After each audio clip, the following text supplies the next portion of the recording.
Peacedale, Rhode Island. Well, you definitely wouldn't hurt anybody if you dropped whatever you were juggling, so that was a good thing. That's a good point. That's a good point. And I can only assume that we kept everybody entertained. Right? Yes. Now, what's the craziest thing you ever juggled? Well, I guess probably the most difficult technical thing in our show.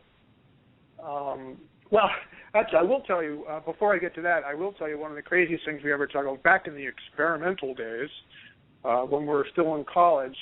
You know, you've heard about people juggling fire, right? Yes. But they use fire sticks, which is fire at one end and handle at the other. Yeah. And we thought, oh, that's for wimps. You know, we're going to use fire balls and juggle them with our hands. Oh. So, yeah, we had this idea of, and this is just, like I say, the experimental stage, of we took some tennis balls, and because they've got a little bit of, you know, fuzzy fabric on them, and then we doused them with a little, and, oh, by the way, I wouldn't suggest anyone ever try this, because as I'm about to say, it failed. Disclaimer. It was not a good idea. But we sprinkled it with a little lighter fluid, and then we put on some, like, gardening gloves, and then you light them up, and we tried to juggle them. Oh. That doesn't sound safe at all, or fun. It was one of those ideas that sounds better than it actually is. And when, you know, you get one or two juggles in there, and then when we dropped it and it rolled under the bed, that's when we decided it was a bad idea.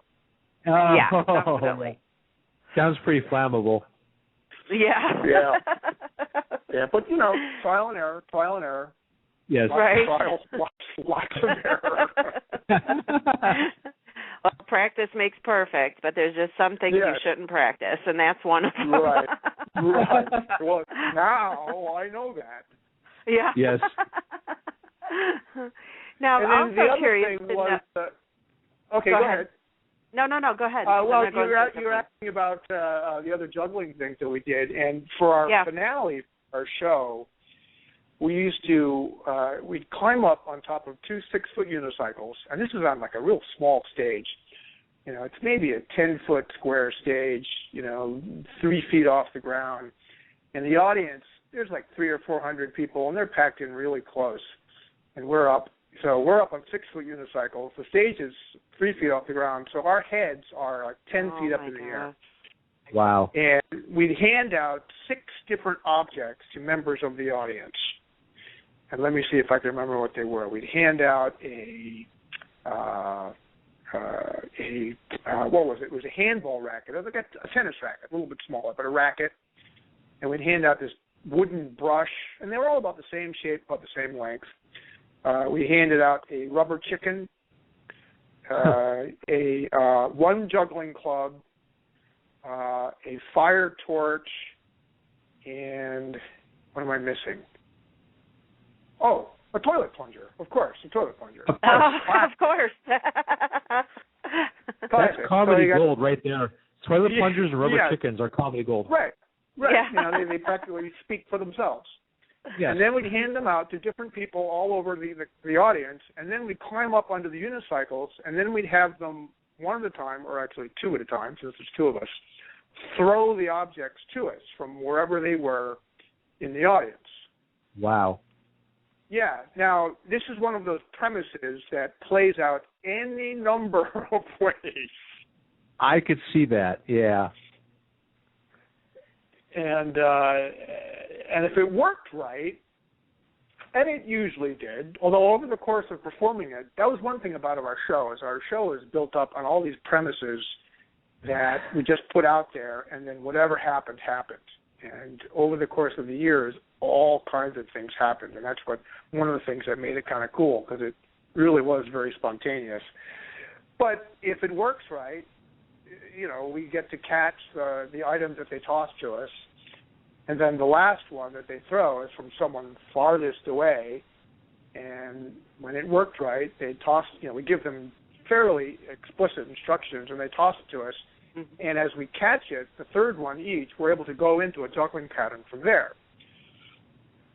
So that's one small miracle, being able to catch the last one on the unicycle. I mean, just catching this stuff in the first place, being 10 feet in the air, and then go ahead and juggle from there. My gosh, that's amazing. Yeah. And then we turn and face each other, and then we do the club passing, where we pass to each other for the last finale of the show, those 6 different objects. So it was very challenging. But a lot of variables at play there. Yeah, and the audience would certainly be a variable. Absolutely, because, some people could throw better than others. Right. You don't want to end up with a rubber chicken in the spokes of the wheel either, Right.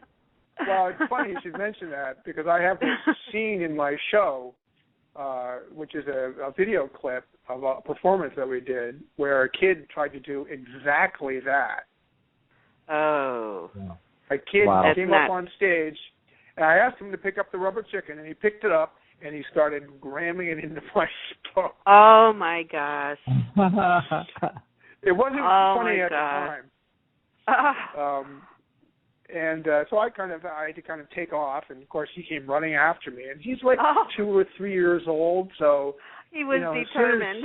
And also, his adrenaline just kicks in because all of a sudden he's the center of attention, and he's getting all this huge response from the audience. So he's motivated. So he's really coming after me. And, finally, Wheeler had to come over, and the two of them hovering over him on our 6-foot unicycles, and threatened to beat him back. But when I found the clip years later, when I started assembling this show, and it was just so hilarious. I had to use it somehow, and I found a really nice spot for it in my show, so it's pretty funny. That's fantastic. Funny. How old is the kid now? I mean, that's something you should reach out to him and say, hey, look at this, Well, yeah, possibly. He might say, look, I'm in your show. Give me money. Yeah. That's true. Right? Yeah, you don't want it to backfire. I kind of keep it on the down low. I mean, if he finds out. That's funny. Well, I'm also curious to know that you used to do busking, and that's something I normally hear from UK singers and bands. How did you get into that? Well, busking is a term that's used probably a little bit more in Europe than it is here. Here it's more called just street performing. Right. And it just means someone who performs on the street and passes the hat for his income. Whether he does it full-time or professionally, or it doesn't really matter. And I got into it because, back in Rhode Island, Wheeler and I, he and I were working together. We coined the name High Street Circus. We started doing gigs around campus. At the very beginning, we were just doing music and mime. Wheeler was studying pantomime, and he was writing mime skits, and I would write music to them on the guitar and accompany him. And then we started adding juggling. And then the whole children's theater came in where I started doing that in the summertime. And, I started just making money performing. And after 5 years, I was on the 5-year plan in college. Thank you very much. Yeah. Same here. And after 5 years of that, we met the Flying Karamazov brothers. Wow. You've heard, them. Oh, yes. Yeah, they're nationally, and have been for 30 years, a nationally touring juggling act. And they came and did a show at our school and completely blew us away. And we invited them to park their bus at our house, and they spent the night with us. And the next day, they just told us all these stories. And they told us how they had started as street performers in San Francisco. Oh. So, boom, diddy, boom, ching, ching. There we go. Oh. That gives me an idea. Yeah. So it's kind of a career turning point for you guys. Absolutely. And so Wheeler and I decided to give that a try. Now we really didn't know this at the time, but at the time the street performing scene in San Francisco had been going great guns for a couple of years and was really starting to become a mecca for street performers.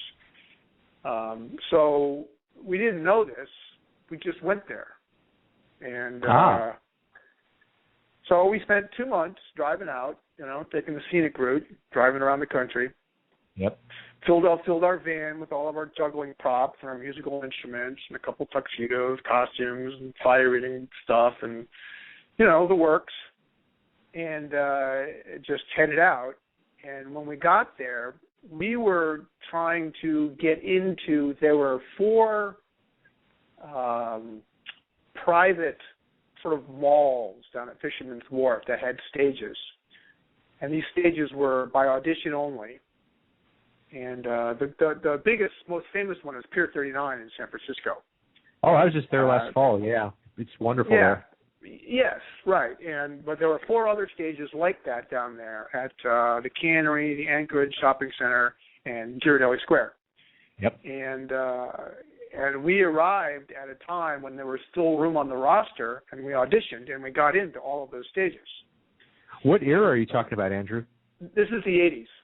Okay. This is the 80s. And so all of a sudden, we were giving, and the stages were scheduled, and they were time slotted. So unlike the actual streets, which is public property, you can go out and get a permit and do whatever you want. On the stages, you can't do back-to-back shows. You have to have some downtime in between your shows, because otherwise, the store owners get upset. So, but between the 4 stages, all of a sudden we were working 5-6 days a week. Wow. Doing 3, 5, 6, 7 shows a day. And you get some pretty nice-sized crowds out there too. There's a lot of people there. Well, there are. Now, we arrived when the off-season began. The off-season begins after Labor Day, and the place empties out. So when we arrived, plus we were new, so we didn't really get weekend time. We just got daytime or weekday evenings. So, there weren't that many people. But that was a good thing because we had to learn how to do a street show. We'd never done a street show before. So we'd kind of spend our time walking around, looking at all the other acts and seeing what they did, and then we'd get our time, and then we'd go out and give it a try. And the first thing you have to do is learn how to gather a crowd. And it can be kind of tricky, but when it wasn't too bad because when there's not a whole lot of people there, you kind of have to entice them and invite them to watch your show one at a time. And that gave us a tremendous opportunity just to learn how to talk to strangers. So what would be a good secret to gathering a crowd? Well, when you're talking to strangers, you're basically just trying to make friends. And, when you're accosted on the street by a stranger, a lot of people, their defenses go up and they don't want to talk to you. So it's kind of an exercise in charm, really. I mean, we're on stage. There's a stage there. We've got props. We've got a small set. There are benches. So there's a certain amount of legitimacy going on. So you basically start with, where are you from? Because this is a tourist area, people from all over the world. Right. It's kind of the end. You start talking to people with, hey, where are you from? And you just start riffing on that. And we invite them to sit down, and you work at it 10 or 15 minutes, however long it takes, to try and get a core of maybe 6 or 8 or 10 people to sit down, as your core audience. And if you can get 6 or 8 or 10 people to not only sit down, but sit down close to each other, so they're not a group of individuals, they're actually a group, an audience, and then you can start your show. And once you start your show, people hear it, and they see it, and they see there's people sitting, so they'll come over and they'll join them. And that's kind of a tricky little bit of engineering that you have to learn, how to, get enough people to start the show and get them close enough together to act as an audience, and then have other people see that and respond by coming in. So we typically start the show with maybe 10 people. At the end of a 30-minute show, we might have 300. Wow.